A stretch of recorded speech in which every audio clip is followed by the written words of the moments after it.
All right, we are here for the first time, Attempts at Governance episode 222. I want to give a big welcome to everybody who came and checked out the show. Make sure you join the panel with the link in the description of the correct video. I'm actually just going to throw it in the chat right now so you can check it out. I almost put the stream key in the chat. We are live from Lucerne, Switzerland at the Polkadot Blockchain Academy. And I just want to take a quick moment to congratulate all of the students who managed to make it through this intense 2.5, 3 week program.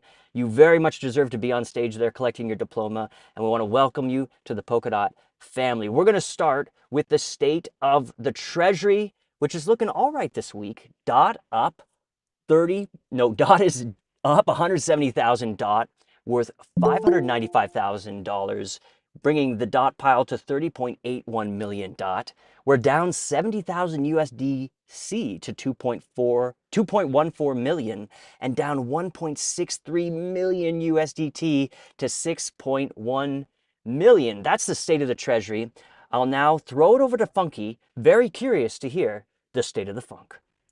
Thanks so much, Jay. The State of the Funk is still vibing, even on take two. So for those who wanted to, if you didn't get a chance to hear the podcast with Gav, the Empire podcast was excellent. I listened to that earlier this week, and I was really excited just to see him being more active on the timeline, you know, chiming into the conversations, getting out there and doing these kinds of interviews. Did a little thread myself on the breakdown between ETH and Polkadot and just kind of talking about that. And I'm hoping that it draws more eyeballs, because it seems like the more vocal an ecosystem founder and leader is, the more traction we seem to get. So it's a perfect time to draw in more builders right on the heels of everything that's been happening with the Polkadot Blockchain Academy. And so excited. Welcome to the new graduates.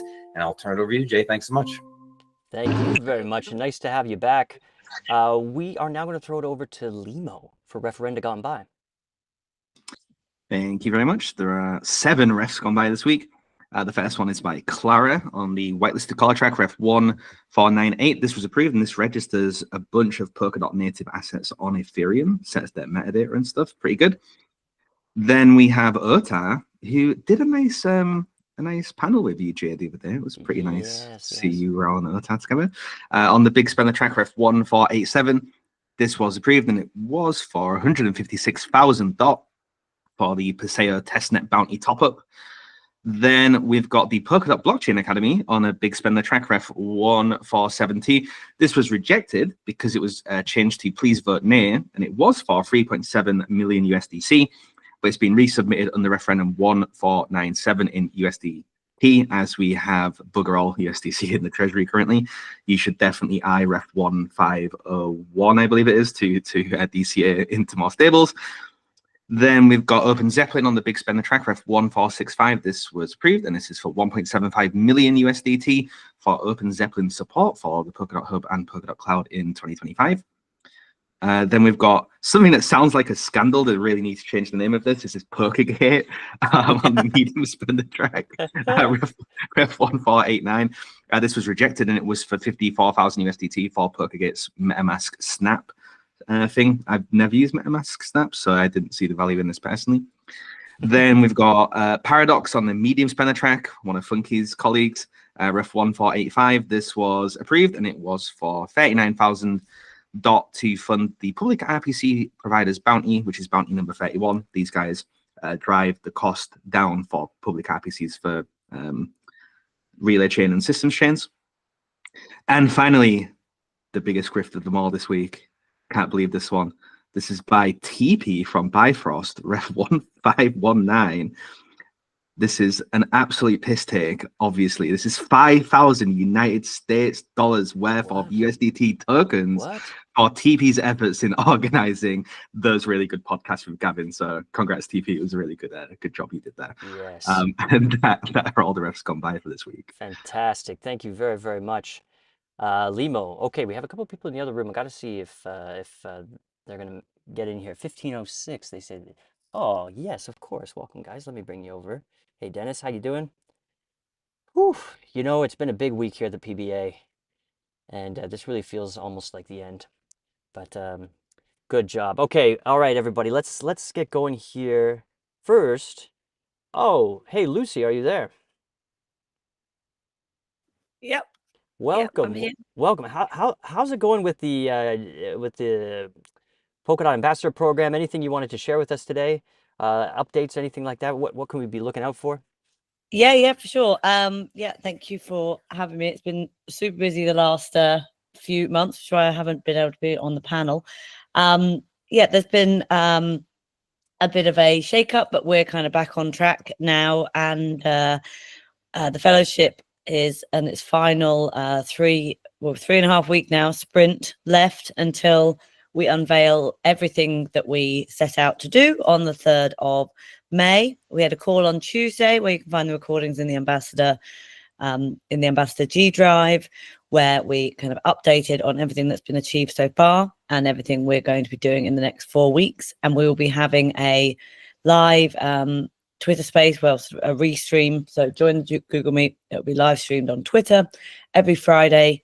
Well, 2 Fridays starting tomorrow and then 2 Thursdays. So kind of towards the end of the week for the next 4 weeks, where we will update with progress. And alongside this, we'll be working on incubation phase 2 ref, which will look to extend funding for both Opcom and some of the fantastic PIFs. So I'm really looking forward to showcasing everything that both myself, Opcom, and PIFs have been working on. We always kind of anticipated that it would probably take a year for the fellowship to kind of be able to stand on its feet, be on chain, have the Fragment Initiative Fund built. So 10th of December 2025 is my date in mind that we're going to have this fully done. But yeah, join us every Friday to watch as we grow and move into phase 2. Okay, so funding for phase 1 is over in 3.5 weeks. It is. Yeah, so just over, we're just going over Q1. We still have, or we will still have, because we're all kind of volunteering to get this bit over the line with potential discretionary bonuses for completion at the end, myself and the Opcon team. So if you take those into account, we will still have about $140,000 out of the 640 that we had for this fund. So it's about 100k left from PIF and about 40k left from the Opcom and treasury. So we hopefully the community are going to be super pleased with what we've done and might let us use some of that money to kind of bridge the gap between Ref 1 and Ref 2, so we don't have to stop. So we do have money left in the pot, but obviously we'd have to get permission from all of you guys as to whether it's a worthy spend to keep going for both Opcom and the PIFs. And we have people like Lorena Blockyear here and James and Mike, who are all and Limo, who are all recipients of PIF and who have been doing fantastic work that we're going to kind of showcase, because I think it will be a real shame to kind of halt now, particularly when you see some of the things that individuals and communities have been able to get started. So yeah, please follow us, follow our updates, come on the Twitter, and any questions you have at all, ask me. There's plenty of information and reporting out there.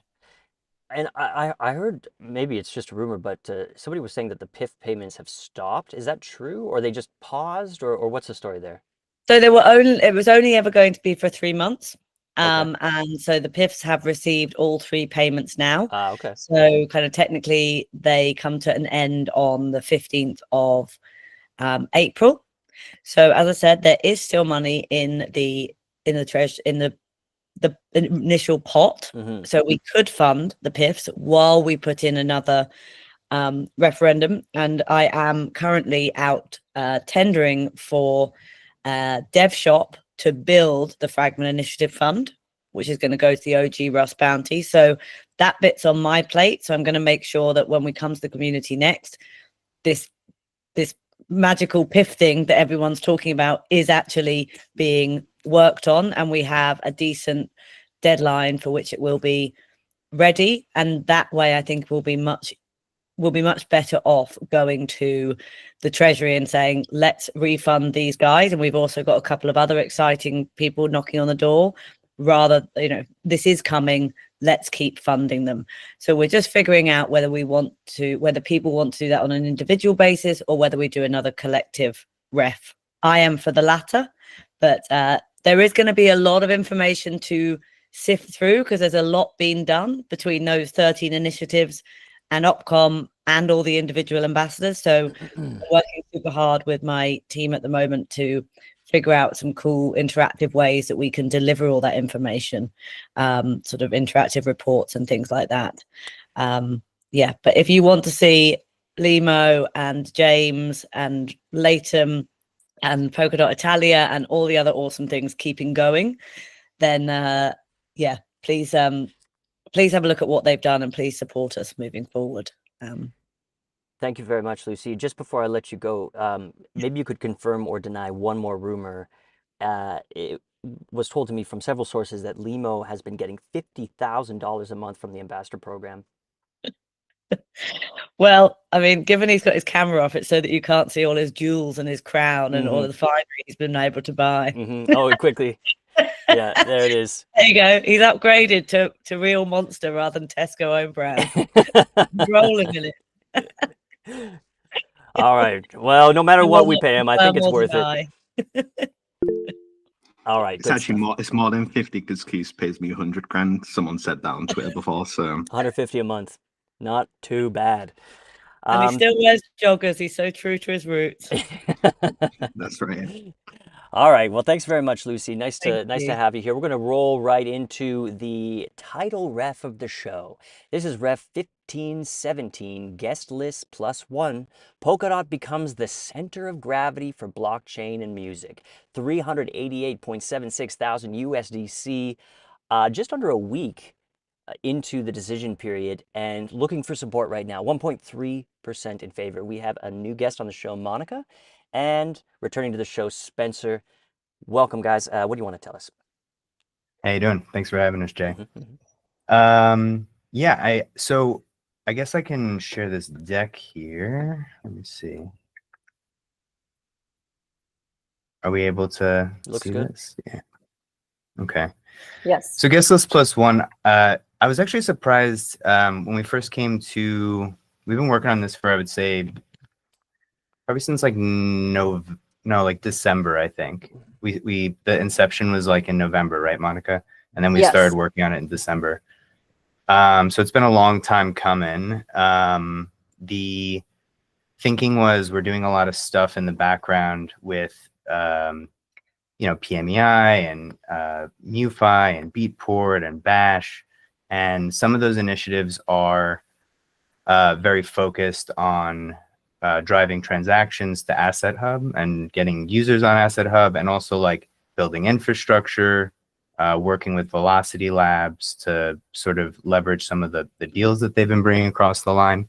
But we haven't done a really great job of like telling people about these things or connecting with developers and like getting them to start using some of these tools. And so that's really what Guestlist +1 came out of. So it's a funnel for developers, artists, and music entrepreneurs to learn about and build on Polkadot. Specifically, Asset Hub is what this is for. And I say this all the time. I bring this up, in pretty much every single deck, but like, I can't say it enough. Polkadot's success hinges on its user base and stimulating organic transactions. The music vertical, it begins by, it's actually two different things. It's really like connecting with, businesses, B2B, but it's also connecting with builders and giving them entry points for which they can like get their hands dirty. The same way that any ecosystem grows, you start building a small proof of concept and you give them the tools to, to build a platform or create their own proof of concept. Our initiative is designed to strengthen Polkadot's position in the music industry. And we do that by fostering credible conversations and community engagement. So we're working with different universities, top tier universities like Cambridge and UCL, one of the ones that we're at, Harvard and MIT, Columbia University in New York, and the list goes on. With the idea of saying we're going to put the music industry in the same room as some of these developers and address what the real issues are in the music industry and spur some ideas. Hopefully, connect. We say this internally too. We want to be able to connect the next two founders that will meet and create a Spotify killer, and that will be built on Polkadot Asset Hub. That's the mission statement. So each panel is also like exploring these, as I said, things that that blockchain can probably solve today, if not definitely solve today, and then give those developers and artists the tools to connect and build some of those things. Each panelist is pretty carefully selected to come up with the right conversation and really create the best sort of dialogue around what these issues are, and not just have it be like a chat about strictly like AI music or theoretical stuff. It's like, what's actually the problem? A couple of the panelists, like, again, a smattering of different people, but we've got people like Stas from Billfold, Rob Abloh, who's like a big thought leader. This is just like a selection of the people that we like, the tone of the people that we're looking to put on the panel or have put on the panel. So like the Beatport people, Miami from MuFi, people like Sean Tabrizi and Rob Habermeyer, who are obviously OGs and have great opinions and thoughts on where Polkadot is headed. Sam Roberti, and then some like industry people who are in the music industry and maybe are coming from like a place where they don't really know a lot about blockchain, but they know what the problems are pretty intimately, like Janelle from BMG and Bill Campbell. If you want to take a look, the deck has this, the first two panels that we produced at ETH Denver. You can find them on Twitter. You can find them on YouTube. You can find them on Spotify. Spotify. Yeah, we have the podcast on Spotify as well, the first two panels. And yeah, I mean, like the audience is split 50-50. The way that it's set up is two sessions. One is like predominantly tech and focused on the tech solution. The second panel is really from the empathetic standpoint of the artist, and how technology has played into their life. So it's like a yin and yang sort of a situation. And that takes place during one panel series, one panel session. We also have the newsletter, which ties this all in together. We're looking at, 11 panel podcasts, 20,000 subscribers for this, and getting in front of like 1,500 developers, getting them to engage. The ask is 388,000. That is inclusive of the 78,000 that we produced the first panel series, as well as two other in-person live events, one at South by Southwest and one at Harvard, and then two in-studio sessions that we're going to be doing, which sort of our way to figure out like what is the most impactful and what's the most cost-effective, to continue creating content, but also to get that developer engagement. So that is the presentation here. I wanted to also just open it up to Monica real quick. I know where we are on time here. She's our executive producer of the content, and I would love to just have her talk about what's involved in producing that content. So there's Hi guys. 1 minute left there, Monica. Sorry to say, but go ahead. Okay, nice to meet you. So my background is in film, and I'm an actor myself. So I'm been in the entertainment industry for a long time. I had some films in Cannes Festival. I worked for reality shows. I'm from Mexico, so I come from like TV, Mexican TV.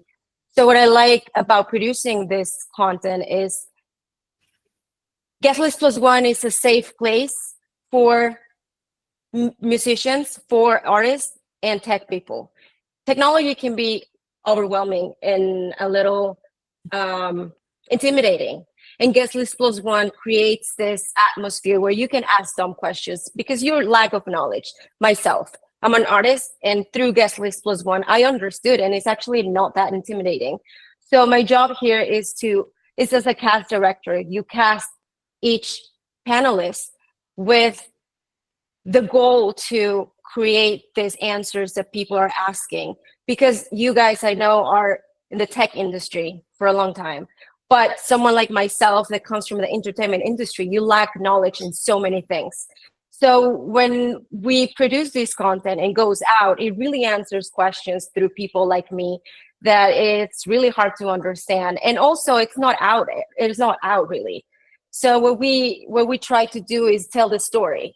And this tool is like, these videos are talking to developers, artists, the music industry, and music fans in the different platforms. So it's just not only people sitting and chatting about something, it's actually creating a story as a artist and telling the story.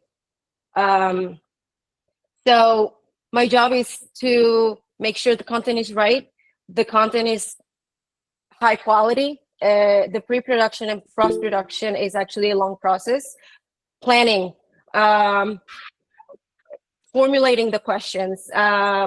So it's a long process, but I think this tool can reach people that don't know this information. All right. Okay. Thanks very much there. We are over time here. I have a 5-second question. I'm looking for a 10-second answer. This looks very much like partially events, partially marketing. We have a bounty for both. Why are you coming to the Open Gov Treasury? I mean, pretty simple. We went to the events bounty asking to, produce these events. They didn't justify the cost. They thought it was too much. Okay. They thought it was too heavy of an ask. Mm-hmm. They also don't do retroactive funding, and we were coming up on ETH Denver, pretty quickly. So we weren't able to get those costs through in time. Okay, cool. All right. And marketing, we would be happy to go to the marketing bounty for this too. If that is something in the future that makes more sense, then yeah, totally. We have a relationship with them. All righty. Okay. Well, thanks very much, guys. Thanks for being here. We're going to move on now to Ref Thank you. 1503. 1503, yes. Decentralized High Performance Object Storage, MinIO, I think it's called. This is from the good folks at Accurast. A very modest ask of 43,761 USDC, excuse me. And we have Pascal on the show. Is it true? Yes. Pascal Hi. Brun, nice to have you. Been a second since you've been on the Coos. Welcome. That's true. That's true. The timer Thanks for started, so having why don't you rip it? What do you want to tell us today?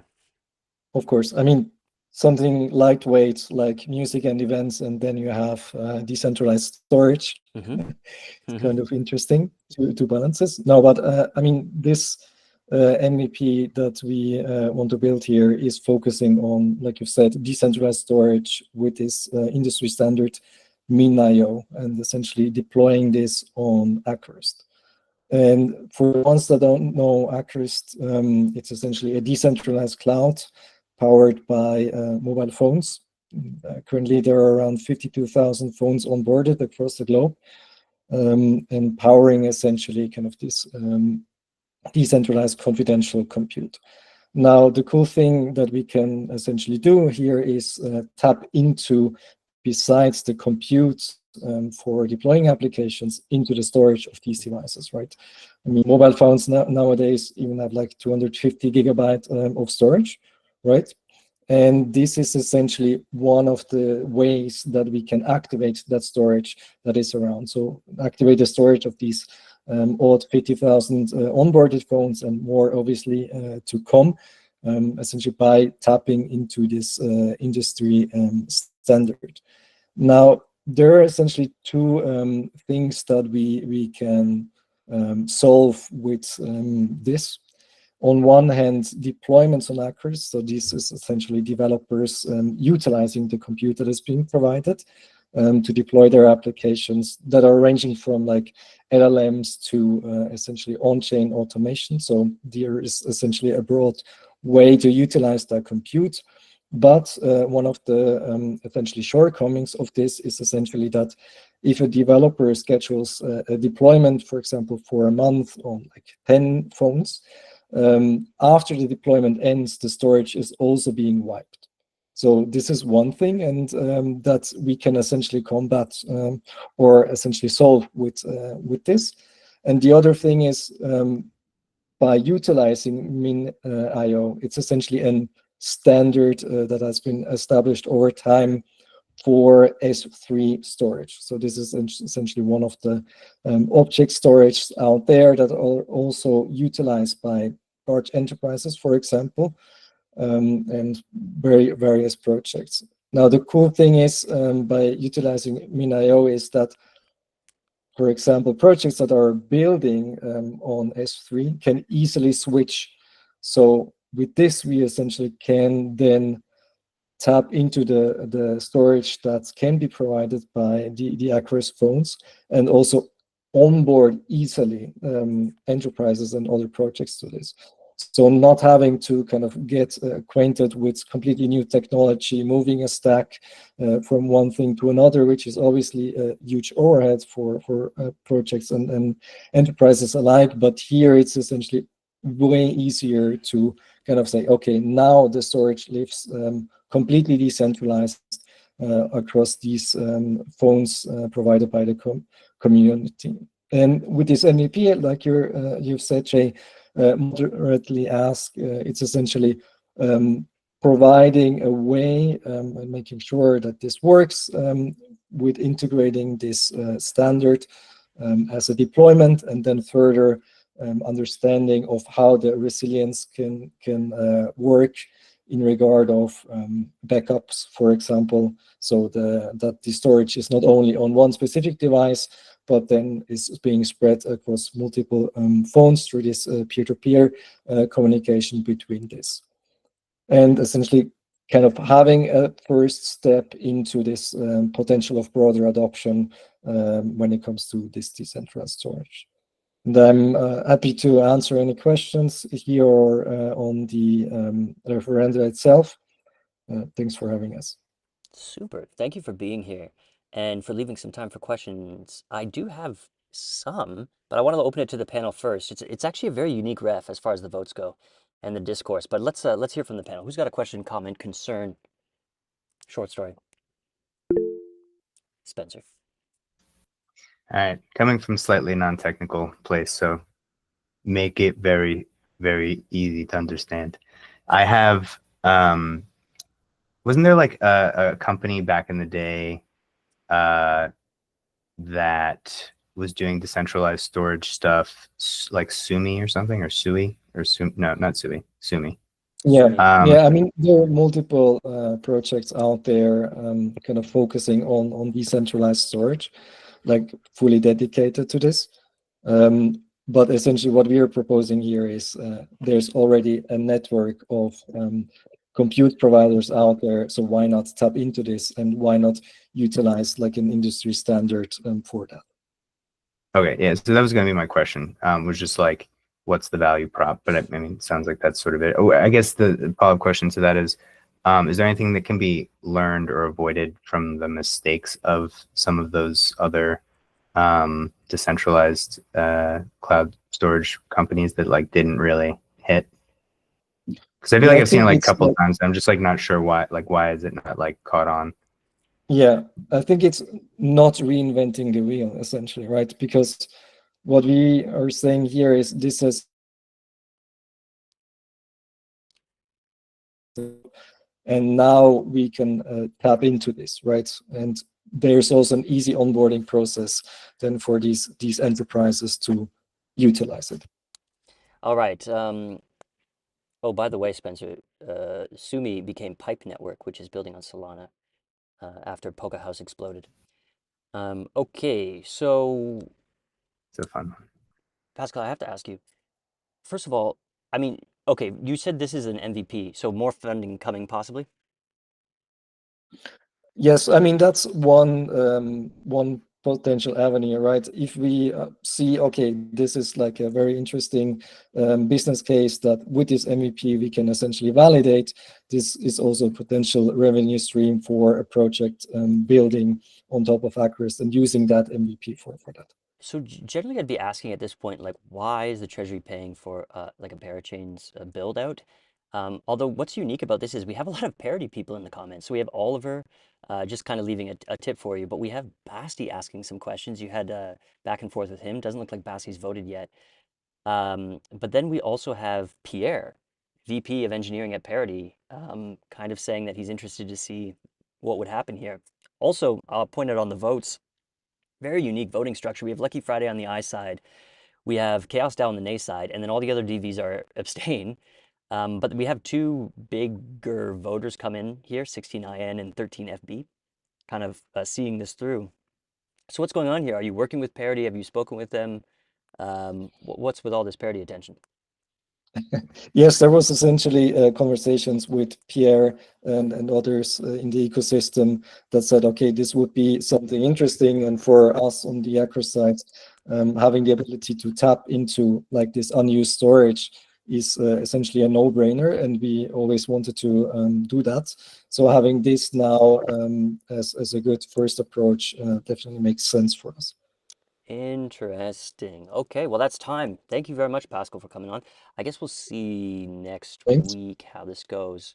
Well, it's looking to confirm in a day, 14 hours, 2-day confirmation period because it's a small spender. This might be through before the end of the weekend. So good luck with that, sir. We'll see, yeah. Very good. All right, we're going to move on now. Haven't seen Brenzy in a while, but he's back, ladies and gentlemen, with an update on Integrity. Ooh, this is another TEE project. This one for a bit of privacy. We could all use a bit of privacy. Of course, we're trying to do the exact opposite on this show, but every once in a while, there's something you do. You want it to be private. And Brenzy's built out an application just for that. Sir, the timer is on and the time is all yours. What would you like to tell us about today? Thank you. Okay. Try to We share see it. those slides here. Yeah, Yep. okay, perfect. So Incognitee is a product which is live since a couple of months, which allows you to do some on-chain things more privately. So we suggested a retroactive proposal for all the work we did on Asset Hub. We're asking for $200,000 for 9 months of work.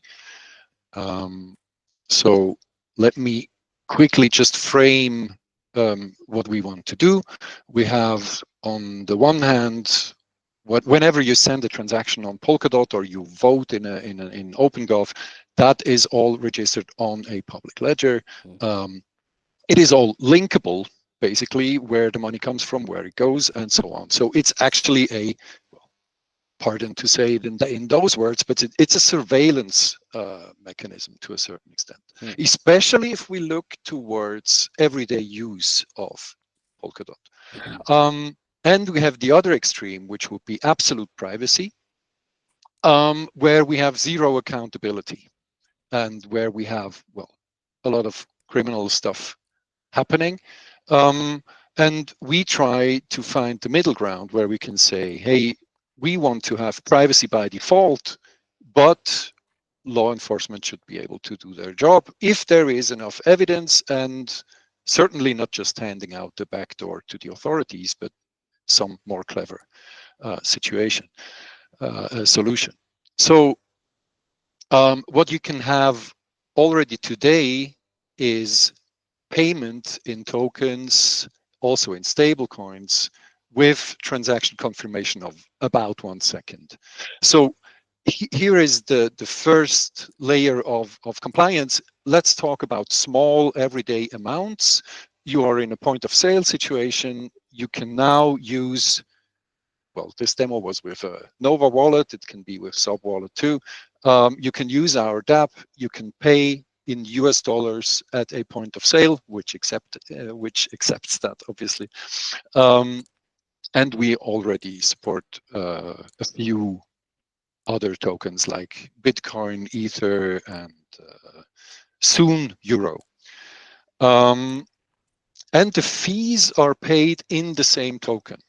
So it's not involving any kind of parachain native token or whatever that you would need, which would hamper the user experience.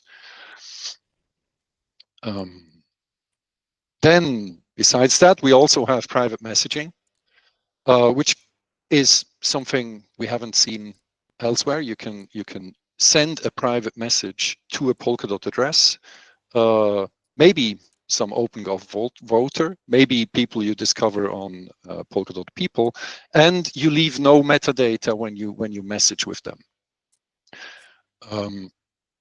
So I think, yeah, okay, about why should it be legal or more compliant? We have in-depth, we had a few concerns earlier about compliance and like legal risks with that product.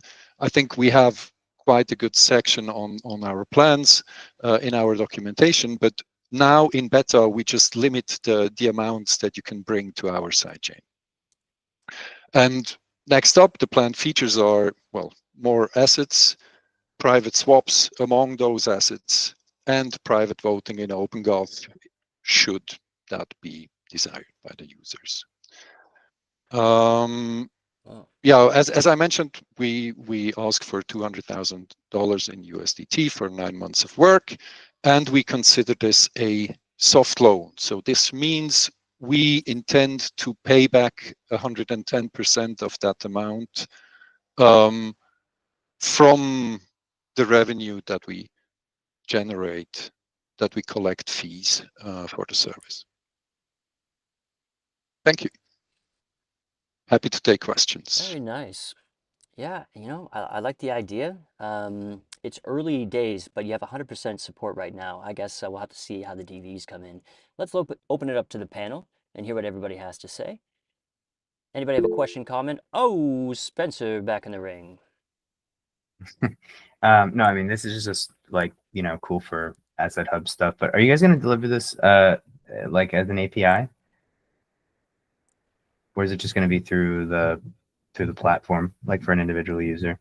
Oh, well, I mean, we are looking for integrations with any wallet UI. Actually, we have a guide published. We have an API that you can use. So it's a few lines of JavaScript and you can integrate it. I'm not sure. Does that answer your question? Yeah, I mean, is it publicly available or is it something that Yes. I'd have to? No, it's okay. yeah. I just didn't see it on the docs.incognitee.io, and you will find Okay. the integration guides. Yeah. Nice. That's cool. It'd be cool to see this in some wallets. Anybody else? Why don't you address some of the questions and comments you've received so far?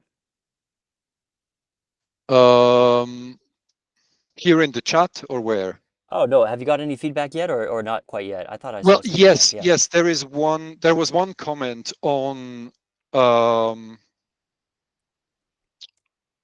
me quickly dig it up. Subsquare there. I have it on the screen. Yeah, here, there is. So there was concern about the usage numbers. So you find usage numbers in the statistics in our full proposal, and I think we need to like differentiate between k-anonymity, where you need a lot of people to use it in order to get privacy. So the commenter here was concerned that it doesn't actually give privacy because not enough people are using it.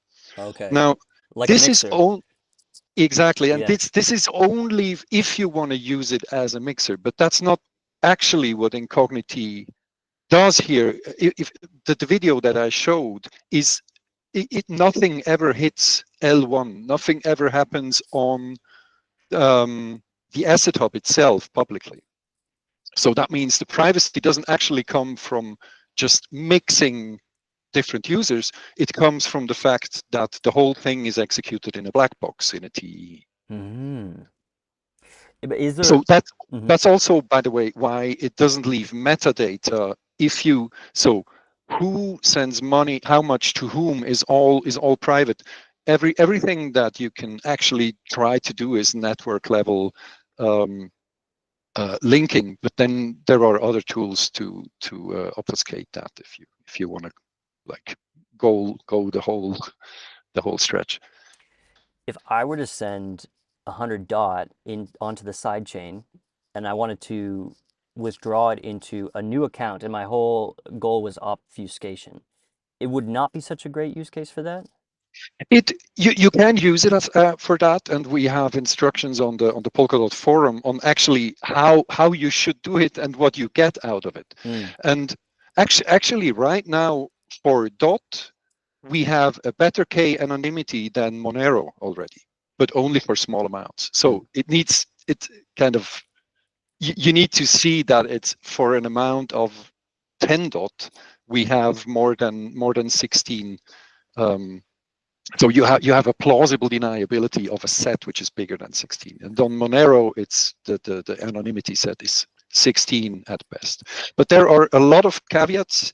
There are a lot of things that can make privacy better and worse in practice. And that's why we actually wrote an entire blog on anonymity and like categorizing. And so just look that up. And we're actually out of time here now, but I just want to get this one last answer here along the same line of thought. This scenario I just gave you, I'm sending it to an account that has never had any dot in it before. Yeah. What does that look like on an Explorer? It's just like poof, now there's dot in it? Nope. Sent from the so sidechain. Incognitee pools all the funds that were shielded in a single account on Asset Hub. So you would just get a transaction out of that pool into your fresh account. Interesting. Okay. And then you have plausible deniability because it's not it's not obvious unless you leak an additional data. It's not obvious where it comes from. Not like I would ever do that. Thank you very much, Brenzy, for coming on the show. We'll see you hopefully again soon, because this is definitely an interesting one. Thank you. All right, I think this is, yes, the final new ref of the week. We have Shankar back on the show to finish what he started with Paul Miller. Paul Miller created the micro SR25519 package, and it's time to make sure it's audited. You claim, Shankar, that some projects have already started using this. What is this, a hashing thing? Excuse me. But Paul himself has wanted it to be audited. This is 34,500 USDC to make that happen. Sir, welcome to the show. Yeah, thank you, Jay. Yep, we'll start the timer. So the thing is, the main package that is essentially used by every single front end, Polkadot JS libraries. So they are actually going to integrate this micro SR25519 package. And that's something Paul specifically advocated the maintainer, Tariq, if I'm not wrong, or if I'm pronouncing his name correctly. So he advocated him to basically use it after it's audited. Although it's like quite a safer, and a lot of community members already like saying that this is really good. It is already more secure, more robust, more high performant than the existing Wasm crypto package. But still, it's better to have it audited before actually implementing on the ecosystem level, because this is going to affect literally everything, because most of the front ends are utilized by the or utilizing the Polkadot JS packages. So earlier, his preference was to go with the best in the industry, and that was QR53. But later on, he basically messaged us and said that I want my work, or he wants his work to be seen by new people. So he basically wants to go with a new firm altogether. So we basically started a discussion with one auditing firm that we were in contact with. Later on, we got in contact with two more firms when we visited Consensus Hong Kong. And now for a while, like for, I guess, 2-3 months, we compared the scopes of those auditing firms. So they provided us with the information of the auditing researchers' background, experience, tax familiarity, then number of researchers involved in the scope, as well as fuzzing. So there is auditing, and second is fuzzing. And we basically evaluated all three firms, and based on Polkadot ecosystem's familiarity with combined with like low level and the TypeScript and JavaScript experience and cryptographic curves familiarity in this specific order, actually. So we determine which one are better. So we came up with the option called Oak Security. They are already familiar with the Polkadot ecosystem, work with hydration and many other chains.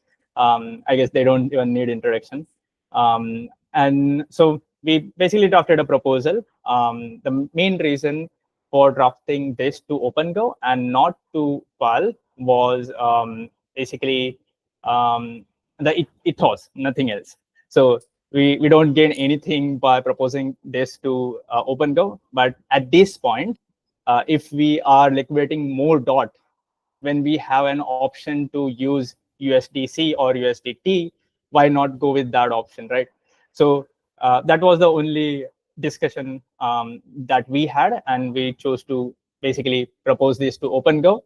And we also got like a lot of feedback since we posted the proposal, and everyone is suggesting to go with .pal bounty. So if everyone wants us to go with .pal bounty, we'll go with the .pal bounty. Okay. So again, thank you to Taylor as well, 0x Taylor, because he already initiated a discussion channel for potentially proposing this through the .pal bounty. And that's pretty much it. Looking forward to any questions, any feedback. And yeah, no question about .pal bounty. It's definitely a better, more cost-efficient way, faster, and actually judged by the best of the experts, right? But we chose actually the difficult path for that specific reason, that DOT is near all-time low. So how about we use the stables instead? All right, very good. Hey, shout out to 0x Taylor. Always a helpful agent in the ecosystem. Yeah. Thanks very For much, sure. Shankar. Yeah, I mean, honestly, I think it's worth the experts. We already trust them. So I would vote for that as well. But any other questions from the panel or comments? I think it's pretty cool that you did this. You brought this this dev to the table, and you've seen it through this far. I think that's awesome. Yeah, it actually started with like, oh, we don't even have, like, that was a complete shocker that we don't have a TypeScript package for native SR25519 implementation. Okay. When we were looking to start our like MPC project research, and so far, like, it started just like, why not just reach out to him? We didn't even realize he will respond or not, because he's a quite OG, and he worked on it. He developed the package. It's live already, and he already like worked more than what he promised, right?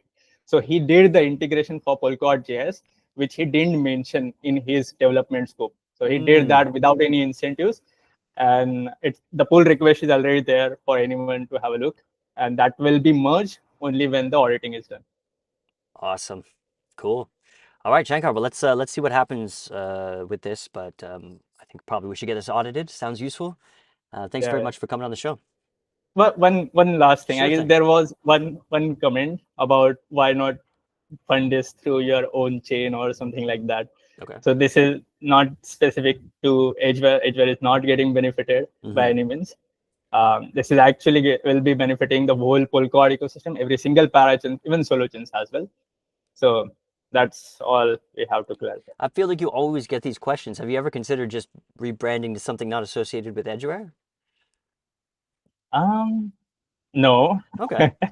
All right. Because that, like, obviously, there were like other contributors from Edgeware with a controversial background, but Edgeware has a good legacy in terms of governance and whatnot.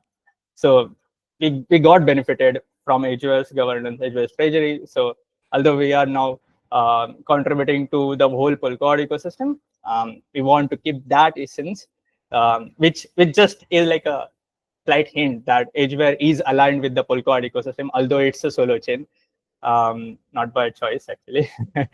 So it is what it's kind of our identity, right? Yeah, I get it. But all right, thanks very much, Shankar.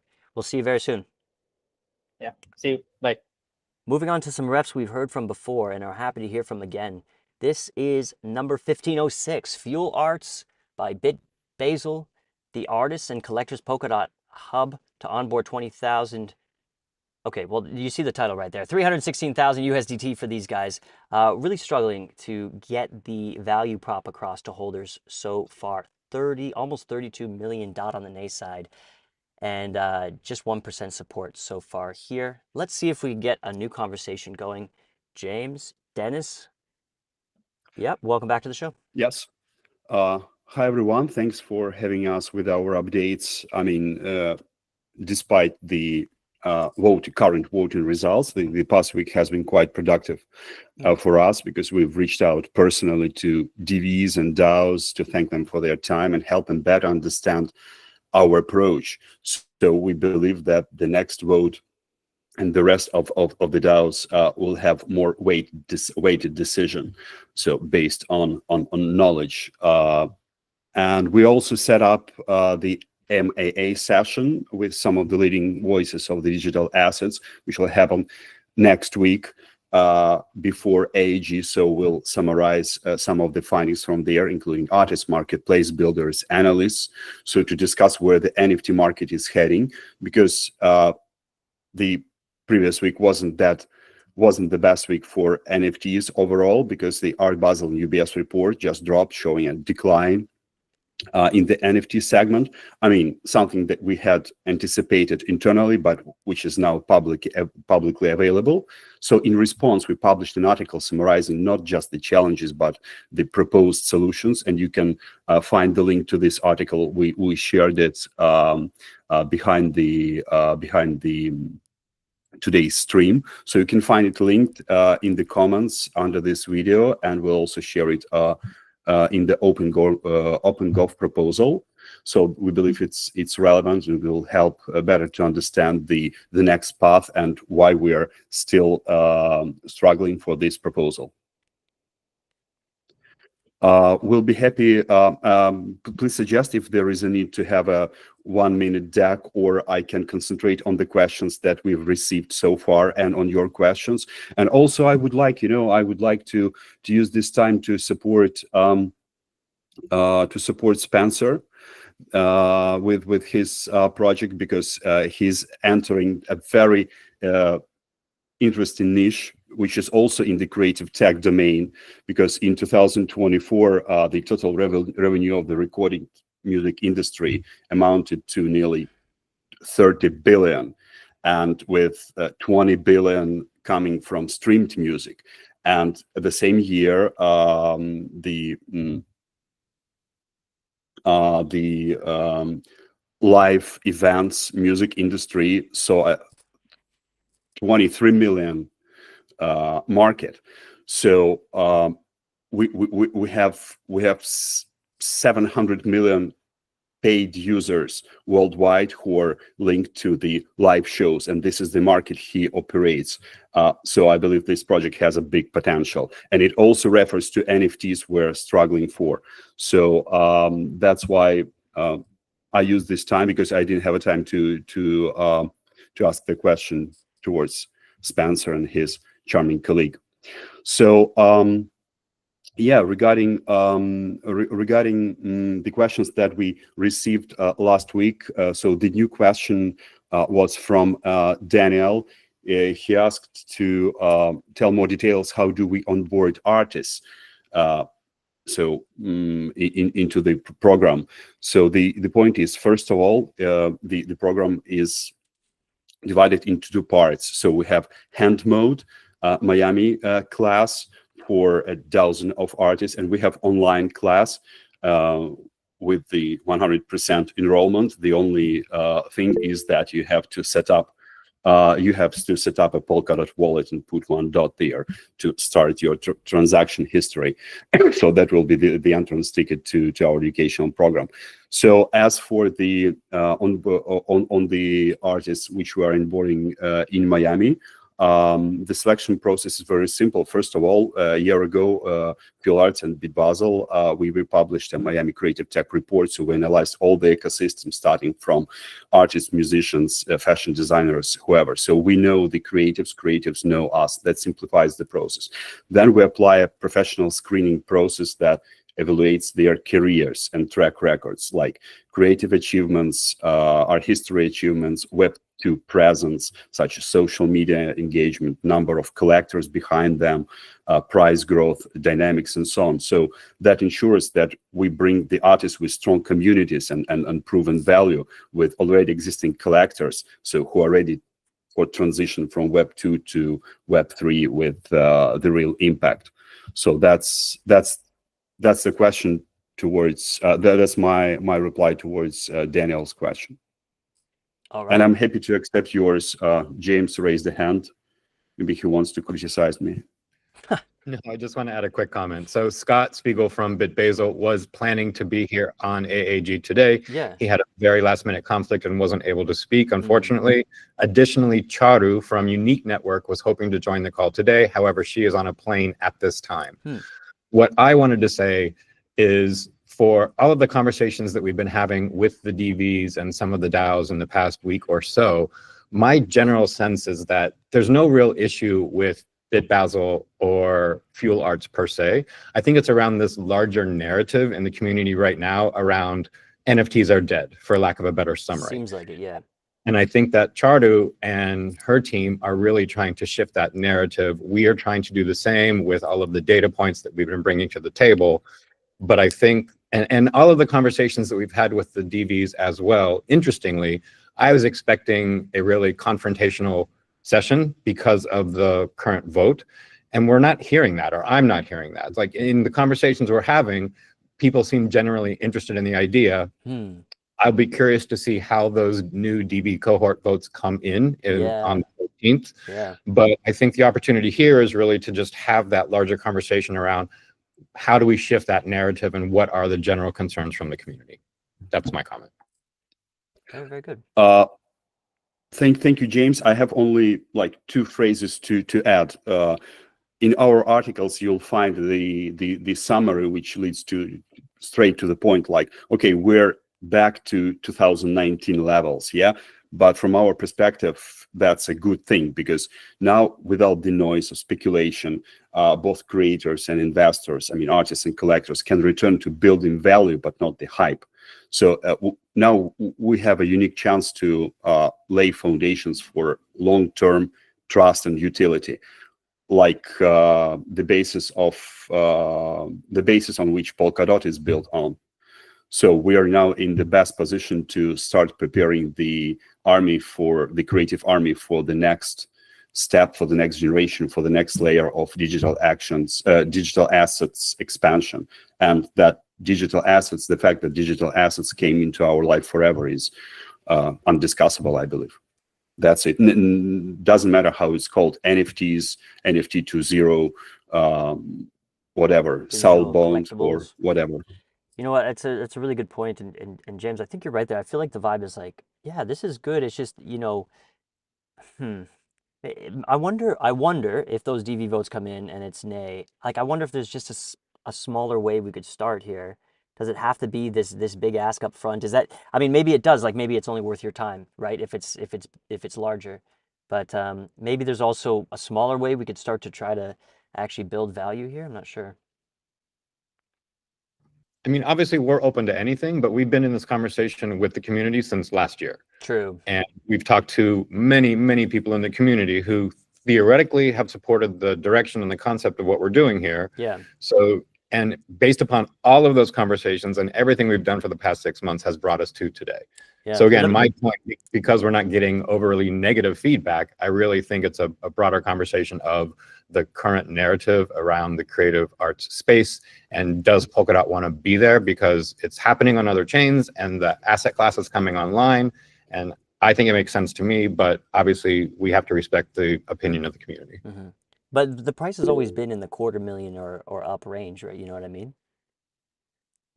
It has, and if we're saying let's come back with something tiny, proof of concept, yeah, we can scrap it all and rip it up and try again. Yeah. But we just haven't really had that direction historically from the community to date. Spencer, we are over time here, but you know, they did use some time to blow smoke at you. So what, you want to say something here? Well, I was just gonna say in general, I think like I went down for Miami Music Week. I'll keep it brief. I went down to Miami Music Week, and I experienced what the South Florida market was like up to, what they were doing, and it kind of all like clicked. I don't know, when you're down there and you see it all come together, there's like a network effect. So I think it's a really great area and segment to be, or you know, a great demographic to be like hitting hard and compounding efforts in, and I mean, particularly like the Inter Miami thing, I was like pretty against that. And, you know, then I went there and I was able to run some BD and impress like, you know, a prospective client, a huge client. And there was just like this value that's a little bit, you know, it was more tangible at that point. So these types of things, I think it just like gets Polkadot into the right, you know, looking at through the right lens, you know, by the right people. I know it's really hard. I know it's really hard to see. I know that anything that we're doing, you know, in the space that's like art related or content related, like people want to see like wallets and transactions and this and that, and those things are really important. But there's also this other thing going on that's important to get in front of the right people, the right audience, be part of the right conversation. You know what I mean? So I don't know. I support it. I'm just saying like it's you got to think of it from that perspective, not like what is this concretely doing for us? You know, I think that's something to consider, at least, is what I'm saying. Yeah. You know, I think it's a bit of both. Sometimes we can get a little caught up in this, you know, we get a little, we lean, okay, sometimes I feel like we can lean too much on this idea of what's possible, right? We talk about total addressable markets. But from the other end, we actually need to take time to build the value as well. It really reminds me when, you know, my consciousness kind of came online and I realized, you know, the total addressable market of women that I could date was like 1 billion. You know what I mean? It was like 1 billion. It was huge. But then actually, that, I think. I don't know. What's that? More than that, I think. I don't know. Yeah, No, but you know, sure. I'm drawing some lines with age and stuff like that. So let's say 2 billion, you know. But at the end of the day, despite how big the addressable market is, what it really comes down to is market penetration. And that's, you know, the difficult part, actually getting it something built up. So it's a little bit on both sides there. Yeah. That was worth it. Okay, let's move on now. Thank you very much, Dennis, for coming on the show, and James as well. Thank you, James, by the way, for always bringing really cool stuff to the DAO. It's great. We have some refs that I think there's nobody here from the Porsche sponsorship. Is that right? The Porsche sponsorship. Oh wait, we have some people in the waiting room. Oh, maybe they're gonna come in. Let's check it out here. Georgie. Oh, yep. Hey guys. Sorry to keep you waiting. And sorry to our audience for that. You know, I really have to invest in another screen for when I travel. Carlos. Georgie's still stuck over here. Carlos. Yes, hi. Hey, welcome to the show. Georgie, welcome to the show as well. You guys are here to talk about the Porsche? Hello. Hello. Hello. Hello. Are you here to talk about the Porsche ref? Yeah, exactly. Good. Okay. All right. Actually, So perfect timing. I'm going to throw it on the screen here. Yep. And I'll start a timer as well. This is ref 1500. About 2/3 of the way through the decision period. No support at the moment. 44, almost 44.5 million against. Well, nice to see you again. What sort of new discussion can we have today? Okay, so I will be very quickly. We have very short time, 8 minutes. So yep. Over the past week, Frank gave us an overview of the marketing side of this proposal. Mm-hmm. And that I think it's really impressive in relation to a global exposure. And I think beats numbers, similar proposal. And in the same time, it's 10 or more time more cheaper than others. But today I want to focus more on the BD and the BD impact on this proposal. And before I want to mention that we have heard some feedback, and we are in contact with MoveFi in order to integrate a loyalty tool system, which will engage with the Frank followers, that it's currently over 300,000 followers. That it's something similar to what has been done in the past Connor Daily proposal, I think. Sorry to interrupt, Georgie, but with MoveFi, with yes. Spencer's thing? Yeah. Oh, okay. Sorry, continue. So that's it. Now let's jump into Andorra. That's a quick summary. Andorra is crypto-friendly country. with independent regulation, but it's also very collaborative with the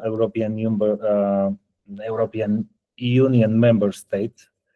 So this makes a great place for new startup offering tax and also regulation benefit. So in the last 5-6 months, we have worked in Andorra and achieved several milestones. And first is an agreement that we made with the Andorran government. And we are looking in this agreement to be the official blockchain provider from the Andorran sandbox.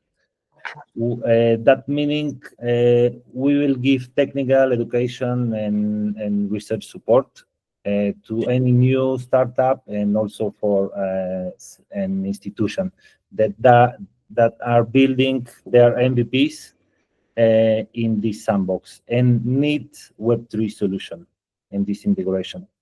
And the second one is we have a secure financial product with DOT that includes also staking with one of the Andorran largest bank.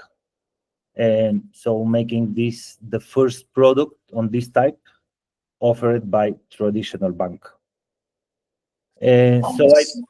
So I think the combination of working with the government, this financial institution, and supporting a local athlete put us in the first line and also consolidate our leadership in the country as and obviously open a new opportunity. So that said, the asset manager of this bank, it's here on the show. It's Carlos Salinas. So we could get some first insight about this product that we are building, also the progress in Polkadot in Andorra, in this country, and lastly, maybe how he thinks this proposal can contribute in both sides, in Andorra and Polkadot, obviously. So, Carlos, you have the word. Welcome, Mr. Salinas. Hello, hi. Thank you, Georgie. Thanks for the intro. Hi, guys. My name is Carlos Salinas. I'm the head of digital assets for Mora Bank. Mora Bank is one of the largest banks in Andorra. It's basically a family-owned business with 90 years of history in the market. We just made some acquisitions in Spain also, and also looking for a banking license in Spain to expand our business. Our asset base now stands at around 17 billion under management. My job here has been basically to see what the role of a traditional bank is within the digital asset space. And I've built a custody solution, buy and sell services for our clients, on-ramp, off-ramp, and also some thematic funds, which are particularly interesting because it has many fiscal advantages for Andorran residents. So my idea is to have basically a full menu of projects in which my clients can invest. Okay. So at the moment, I have a Bitcoin fund, an Ethereum fund. I'm developing an Ethereum with a staking fund, and also a Polkadot fund. Okay. Also on the pipeline, I have XRP and maybe Solana as well to basically to give exposure to our clients here. So the country is very focused on innovation. You can think about Andorra as a living lab in which many new ideas and businesses can be developed. Actually, today I was in a meeting with the government in which basically they're working in interoperability projects in which they can basically link up all the different administrations within the country, which means like social security, the telecom company, the utilities companies, and all that. So basically, they're going to launch let's say which you can create some sort of hackathon to be run on the government sandbox to come up with ideas around all that. For instance, the MoveFi, the MoveFi app and project that we've been looking at, I think it also could offer many advantages in the country, not just not just the Frank project, but I think that payment rail, that hybrid payment rail that Spencer is designing, I think it could also be very useful in the country. Bear in mind that this is a very small country. This 80,000, let's say, residents, but we get something like 8 million tourists a year. So we are in need of basically digital infrastructure to deal with that. Okay, having said that, for me it's really important, and not just for me, but for the country. It is really important that that when basically projects from outside come and get interest in the country, they also, let's say, kind of support like the local economy. So just to give you an idea, to get a bank charter in Andorra like we do, you need to be, one of the things that the regulator requires is to be able to support some local activities. Like for instance, we support the ski resort. We have a basket team. You can look it up. Morabanc Andorra is called the basket team. He plays on the first league in Spain. We also have a football team. We in the bank, we are supporting like collective sports. Okay, so it is really important to also do that. And I think the opportunity to support Frank as a part of this project, I think it could be very beneficial both for the project itself and for the whole relationship with Polkadot. Getting exposed because, well, there's been some modifications on the project. Frank has managed to secure a place on the premier, let's say, Porsche race, which runs along the F1 circuit, which means that, you know, if we have basically a Polkadot car racing there, it's going to get pretty much the same exposure as the F1 does. And, you know, for the price of Frank getting the same exposure as the F1 on the F1 circuit is quite amazing. For me, it's also important.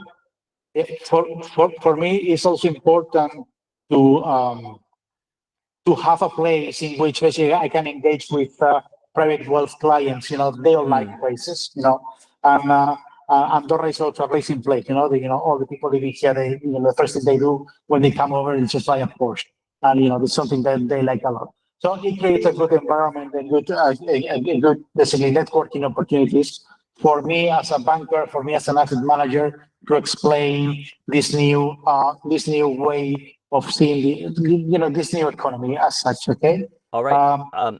Great. Mr. Salinas, we're actually out of time for this segment of the show here, but I want to thank you very much for coming and sharing your perspective on the show today. Thank you very, very much. You're welcome. Any questions? Or? Well, we don't have time for questions here, but we would be interested to see you again. I will just say that maybe more of a comment for you, Georgie, because you're always bringing interesting projects to the table. I'm a little bit confused with all these exciting things kind of all put together in one little 8-minute section. Maybe if this ref doesn't really look like it's going to go through, but maybe there's a reapproach, nice, simple, clear. On Monday, Bill gave a presentation to the PBA students about governance, and one of his major do's was keep it simple, because complexity is just poison in the OpenGov system. So I think it'd be great to have a nice, simple presentation of a clear idea to take advantage of these opportunities. That's what I'd say there. Yeah, I think we do it in the first presentation. That obviously in the proposal I put that this proposal have 3 verticals. One of them is the marketing, and the second is reinforce this video opportunity with the country. Yeah. It's a lot. It's a lot of complexity in one place, and it's sometimes it's hard to swallow.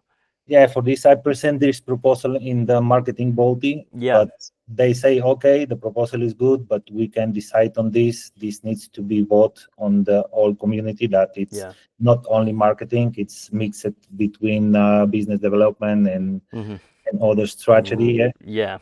So for this is the proposal up on both. Okay. All right. Well, thank you very much, Carlos. Thank you very much for coming on the show. Nice to hear from you. Thank you. We're now going to move on to take a look at some refs gone by. It's been quite an amazing show, and we're not done yet. Let's take a look at some of the refs we've recently touched base with, starting with Talisman, the Talisman mobile wallet ratifying the approved ref. Yes, you remember that unfortunate situation where they didn't claim the nearly 600,000 USDT that they were already awarded. Well, it looks like voters are happy to support them and forgive this accident. Right now, 26.31 million DOT on the I side for Talisman right there. That's really nice to see. We also have the Polkadot by MotoGP partnership. Remember that 22 million DOT partnership we spoke about last week? Admittedly worth a little bit less today, but it doesn't matter because they have 0.1 DOT in favor, almost 39 million DOT against. Doesn't look like this one is gaining any traction either since last week. So we'll have to see if anything different happens there. The revised proposal, before we get the rest is actually confirming.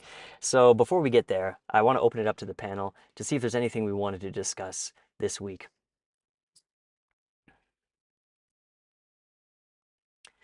Limo, I know,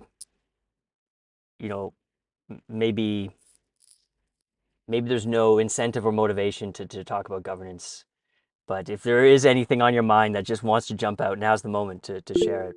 Oh yeah, Limo, go ahead. Let me just get the correct ref number. Is it 1501? Sure. Yeah, the 1501 renewal of USDT USDC. When I looked at it yesterday, there was only 10 million votes. More than half of that is Chaos DAO, where apparently the scum of the earth. Imagine that we swapped to nay just to annoy everybody. Then it would be nay. That would suck. Imagine somebody came with 9 million DOT. There's some refs that have Anon Wales with 9 million DOT voting on them, and they're sniped out of confirmation. Please vote on it. Like, stop being weird and not voting on stuff. If you believe that the Treasury wants stable coins or needs stable coins, you should vote on this and not rely on Chaos DAO. It's pretty retarded. All right, yeah, thank you. Yeah, so Chaos DAO on the I side. This is interesting on ref like this because you see everybody's true size.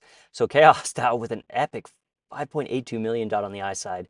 One VC with 1.3, DAO 1.19. We have a couple of Anon accounts here. Permanence DAO looking good. Delegate also on the I side. Lucky Friday as well. Nay side, who do we have? Polkadot.pro on the nay side. Also Linexus on the nay side. And Polk Assembly on the nay side. What the heck? What's going on there? Yeah, people are saying this is a bad time to DCA. The reason you dollar cost average is because you get less fucked by price volatility. It's the most mid-curve take, even from people that are taking USDT and USDC out of the system.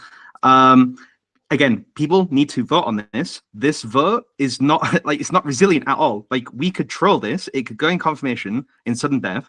And to take the piss, we could get everybody in Chaos DAO to vote nay, and then it would be rejected because we decided to prove that people are not paying attention and not voting. Don't let us do this, because we might do it just to be dicks, because we are the worst people that are known to mankind, right? So actually vote on it, right? I don't understand why there's people that have a lot of DOT that are voting on other refs that are not voting on this. If you think the Treasury shouldn't have USDT, USDC, vote no on it. If you think it should, vote yes on it. Just not voting is the most brain dead thing you can do. It's insane. I don't understand people's logic. You are literally letting us troll. We could troll this completely, and why not? It'd be funny. So please vote on it so we don't have the potential to ruin this. It's insane. I'm just putting in the chat the Coos.xyz. If you don't have time to vote, delegate to us, and we'll be able to vote on your behalf there. And by the way, I'm not saying we will do that. It is the fact there is a potential to do that, which is the problem.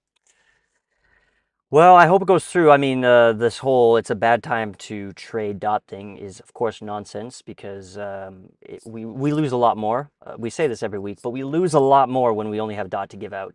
So it is operationally important to have stable coins. Saves us a lot of money, and it really does protect the assets of the Treasury to dollar cost average over a year. Imagine if we were agile enough to time the market. We just blast out a quick trade. Of course, there is a 28-day leading period here to do something like this, and I don't think we'll ever nail it. So DCAing is really the best way to go. Thank you very much for bringing that up, Limo. Is there anything else we wanted to talk about today? Mr. Brenzy? Well, just as we have this little time, I briefly mentioned before, I just mentioned private voting in OpenGov. And I thought, Yeah. well, maybe there are opinions here because I'm sure it's a controversial subject. So well, if we just say, let's assume with Incognitee, you could keep your funds on the asset hub, delegate your vote to Incognitee, and then cast your vote on L2 privately. Is that something you would wish to see on Polkadot, or what are the arguments, pro and con? And just, I mean, if you fancy the discussion. Personally, pure acceptance. It's going to happen eventually, so eventually we're going to have to live with it, eh? It doesn't really matter if I think it's good or bad. It's going to happen anyway, I think. Anybody else have a thought on that? We paid somebody to build this already, the Glove Project, right? Yes, I haven't seen any update there. But yeah. I'm curious to see some update. I was curious too. Maybe we'll have to dust off the old house of shame, and shame not the people who stole the money, but the people who voted to give them the money to steal. Almost as though some of the people that I mentioned in the chat before for being scum were involved in the group that voted for Project Love. That's crazy. Interesting. Now that is crazy. The bad people would vote that. It's crazy. You know what? These little heists can happen in so many ways, and I just heard about, otherwise you would think a trusted community member, they kind of made off with, I don't know if it's $100,000 or $300,000 worth of treasury funds. There's always little ways to do it. We just have to be very careful, and when we let it happen, shame is the only way. Okay, well, yeah, I'd be interested to hear more about that too, Brenzy. But why don't you just enable it, and we'll see what kind of chaos can happen. That's a statement. Incognitee only works on Polkadot, right? It doesn't work on Kusama. Well, it's a matter of deployment. Yeah. So I mean, we're happy to try it first on Kusama if Kusama wants to see that. So yeah, it could be cool on Kusama, actually. I don't know. Anything else we want to talk about? I got something I wanted to bring up here. Where is it? Right here. Okay. Ladies and gentlemen, RFP number 1 on Kusama has been approved. And it's in the enactment period right now, almost finished. This $50,000 worth of KSM. I can't remember how much KSM it was, but this is, well, the bounty has been approved, and hopefully the KSM we requested will hit the wallet. It's some delayed time after that. But 4 weeks from today, I guess, is the deadline to apply for this prize. We do have one applicant so far. I think there may be another. And you just use this link right here to apply for the prize. Please fill out this form. You just click right there. It's a really easy form. You don't have to talk about your grand vision. You basically just have to show off proof of work, show off that you know what you're doing, and you will be the curators will reach out to you. So there's that, and then there's RFP number 2 on Kusama, which is enjoying 100% support right now. This is actually going to confirm in 4 days. This is to build the RFP launcher. So if you like the way these RFPs look, this is to build a DApp that will just launch more of them, which may be necessary because today, and this was actually exciting to see, KSM RFP number 3 came into the mix. This is a $100,000 prize to make use of the kusama.app domain. Now, unfortunately, there's some missing context here for me. I don't know how much KSM this is for. I'm a little confused if it's 100,000 KSM or $100,000 worth. We don't know who the curators are going to be for this one. I guess you could dig down and find out, but I think this so far this ref is missing some context. This was put up by Daniel, who's often on the Monday show. So if you're listening, Daniel, maybe you could add some more context here so we could vote on it a little better. But that's RFP number 3. Nice to see that catching on. All right. Anything else we wanted to talk about here today?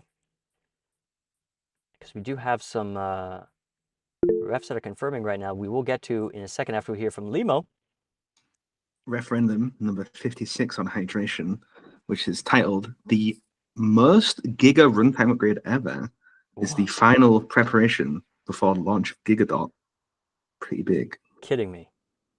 So Pretty large. you need this ginormous upgrade. I'm just pulling it up now. There's a bit of a curveball Some there. might call it a huge runtime upgrade potentially. Okay, could be big, could be huge. Let me see if I can pull it up on the screen here. So close. Here it is. Ref 56 on the root track, Mr. Lowell McShiz. We all need this runtime upgrade in order to put the ref up to launch Gigadot. Is that right? Yeah, it's like loads of technical changes and stuff, but Cool. this and then the next ref will be the launch of Gigadot. So Okay, very nice. How long does a root ref take to get through hydration? the good thing about hydration is like over 10% of token holders vote actively every referendum, so Yeah, stuff that's can cool. pass pretty quick. Yeah, that's cool. All right, nice. Thank you for that message. We'll check in on that on Monday. Robert, been a second. Welcome to the show. Hey, sorry, I haven't been around. Yeah, I'm in Japan right now. I just actually jumped in sleepless night to like on Brency's comment there regarding like private voting on Kusama. What do you think about that? So you mentioned like what did you think of it? Like, does it provide anonymity for big and small voters like alike? In your case, within tech, You mean you you have a technical question about it, as I understand. Does it provide anonymity for? Can you repeat? More than big voters, because that is typically an issue that you leak like the size of your hand even in private voting contexts. So, I mean, the details need yet to be designed. The basic principle would probably be that you keep the funds, you delegate the funds, you cast your vote on L2, but there are quite a few caveats, because if you are, I mean, you have an anonymity set which is basically public, all the voting power. And I mean, if you do the statistics over a few referenda, it's not a trivial thing to solve. But to be honest, it is on our roadmap because we can, we could do it, but we haven't designed that yet. So I cannot really answer on the specifics of the anonymity that it will. But I mean, I'm happy to have the discussion and see if we come up with a nice design. Yeah. It would be interesting if we solved that, but I'm guessing it would have good anonymity for small voters, not so good anonymity for big voters, just like an anonymity solution. Basically, yes. And I mean, my personal opinion is that's actually a good thing. So I think the more influence you have on the system, the higher your accountability should be. But I mean, this is just personal opinion. But I mean, you can expect nothing else from a system that we could provide. So if you are the biggest whale on Polkadot, that system will not give you a great amount of anonymity. Right. Okay. Cool. Thanks. I'm just curious if it differs in more cases, but happy to follow up at the next occasion. We're going to take a look at confirming refs because we have a bunch that are just about to grab some assets from our treasury, starting with the resubmission of the Polkadot Blockchain Academy Big Spender. This is 1497, looking for 3,729,300 USDT delivered over 3 tranches. This has entered the confirmation period, which is 7 days long. So there's 5 days, 20 hours remaining, currently enjoying 100% support. I think from all DVs, 1, 2, 3, 4, 5. Oh, which DV is missing? Which DV is missing? Lucky Friday, abstaining. Yes, of course. But that's for the next PBA in-person campus, ongoing evolution of the PBAX app, supporting the alumni program, the new jam course, and I think maybe it's not in the title here. Maybe they ran out of room, but I think also the regulator program as well, which we piloted here. I got to see a little bit of that. So that's 1497 by Polkadot Blockchain Academy. 1501. Oh, you already spoke about this, Limo. So we've said plenty about that. Wait, why is it here? I don't know why it's here. It shouldn't be here. Oh no, because we talked about it. Never mind. Everybody forget that. Oh no, what happened to everything? No, no. Okay, just god damn. Okay, hold on, everybody. This is awful. Oh crap. Okay, well look, we have the anti-scam bounty. This one, I didn't even see this one. 90,193 dot to top up this. It's a medium spender, and this is about to finish confirmation period. Did you see this one, Limo? Did you see this one? Yeah, there's an anonymous voting eye on it. Oh, yes, right. Yeah. Delegate on the I side, Saxonberg on the I side, Lucky Friday on the I side, and then we have Chaos DAO on the nay, Lenexus on the nay, and on the nay as well. But we have this anonymous voter pushing this through on top of the DVs. So that's an interesting one there. You could maybe do some analysis on how that account's voted in the past. It's like maybe a general PSA to Wales. Like if you always vote in line with certain groups or whatever's beliefs, it makes it really obvious that this account is affiliated with certain groups. Especially if you haven't what would be the word, like forensically cleaned your extrinsics or whatever, or being very careful as to not dox yourself. So yeah, it's maybe for whale voters, try and vote on like random stuff that you don't really care about every so often to make it less obvious that you're affiliated with certain people / groups would probably be something you should do. All right, so I think what Limo is trying to say is that Chaos DAO definitely knows who you are. All right, but we're not going to get into that here. But just in case we're not doxing people, it's completely fine for people to vote how they want to vote. Yeah. It's just a general PSA. Like, try and make it less easy for us to dox you because it's really funny to dox people. Make it more difficult for us, please. Thanks. You ever hear that like the theory, and maybe it will happen, but like eventually just everything is going to be transparent. Like we'll just all be living in 360 camera. We can check at any position at any time. Privacy just completely disappears. I mean, this is why people want to do like private voting, right? But is it futile? I'm not sure. All right. We also have Open Guild. They've got one that is in confirmation here. Accelerate Polkadot builder activation in Southeast Asia and the broader Asian region, 298.4 thousand USDT for them. And finally, reimbursement for a few people who got burned on staking rewards when we switched over to the new Ledger app. This is a bunch of dot to make those people whole. I guess since it has 100% support, people have done their DD, or I hope people have, and this is all hunky-dory. That's the confirming refs this week, and that is another great AAG in the can. Episode 222 is done. We're going to be back in Toronto. I'll be back in Toronto for AAG on Monday, but not before a Space Monkeys episode with 3 of the brightest grads from the Polkadot Blockchain Academy. We actually got real deep with these fellas, and it's a fun episode, so do check that out. I was also able to grab an interview with Luca from Pier 3. So Pier 3 came through the treasury, narrowly got funded, and yeah, I was a little so-so about it myself, but we ended up having a great discussion, and yeah, I'm actually kind of excited about that project now. I also got a chance to speak with, Daniel Cookier from, he's just all over Twitter talking about Jam lately. He's a Jam implementer, full-time Jam implementer. That was a fantastic discussion. And who else? Oh, yes, another Luca, the other Luca from Polymech. I just finished an interview with him this afternoon. That was really nice as well. So those are all coming up.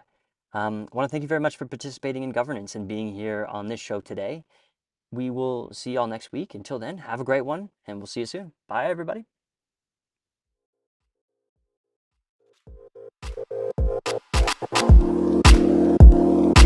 Thank you. Bye.